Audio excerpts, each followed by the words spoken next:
হাতে কিভাবে মুড়ি ভাজতে হয় আমি পুরো ভিডিওতে আজকে আপনাদের সাথে শেয়ার করব কিভাবে বাড়িতে মাটির চুলায় মুড়ি ভাজতে হয়। এখন আমরা বেশিরভাগ মানুষই বাজার থেকে কিনে খাই, ওই মুড়িগুলো মেশিনে তৈরি। এই কালচারগুলো একদম হারিয়ে গেছে। এখন আর কেউ বাড়িতে মুড়ি ভাজে না, বাজার থেকে কিনে কিনে খাই আমরা।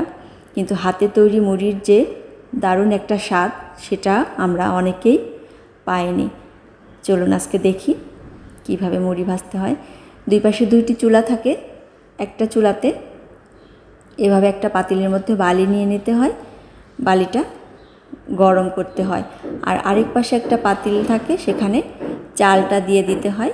আমিও বসে গেছি মুড়ি ভাজতে। দেখুন, এই চালটাকে খুব ভালো করে নেড়ে চেড়ে একটা নির্দিষ্ট পরিমাণ তাপে গরম করতে হয়। ঠিক সেই পরিমাণ তাপ পর্যন্ত গরম করতে হয় যখন এটা বালির মধ্যে দিলেই একদম মুড়ি হয়ে যাবে। ওই তাকটা আমরা আসলে বুঝি না, যারা সব সময় ভাজে তারা খুব ভালো করে জানে।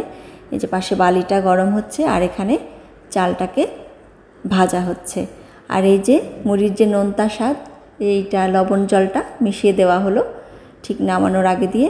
আর কাঠি দিয়ে বালিটাকে টেস্ট করা হচ্ছে যে বালি কতটা গরম হলো। তারপরে এই যে চালগুলোকে বালির মধ্যে ঢেলে দিতে হয়। তারপর বালিটাকে ঝাঁকাতে হয়। যত সুন্দর ঝাঁকানো হবে তত সুন্দর মুড়ি হবে। খুব দ্রুত ঝাঁকিয়ে এগুলোকে মুড়ি তৈরি করে ফেলতে হয়।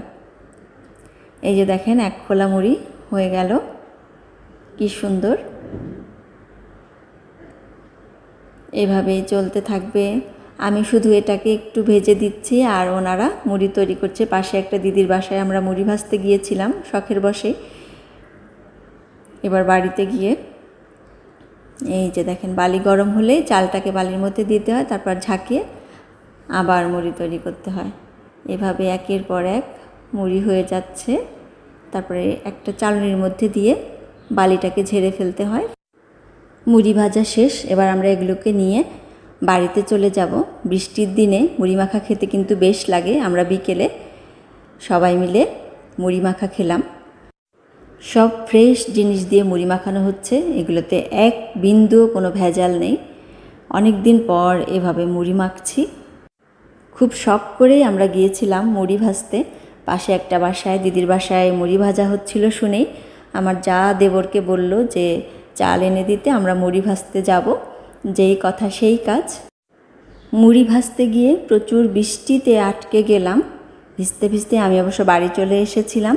সারাদিন অঝোরধারায় বৃষ্টি, আর বিকেলে এভাবে সবাই মিলে মুড়ি খাওয়াটা দারুণ লেগেছিল আমার কাছে।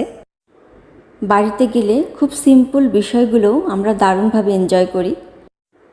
এত স্বাদ কে, সেই স্বাদ। ওরা খাচ্ছে আর বলছে।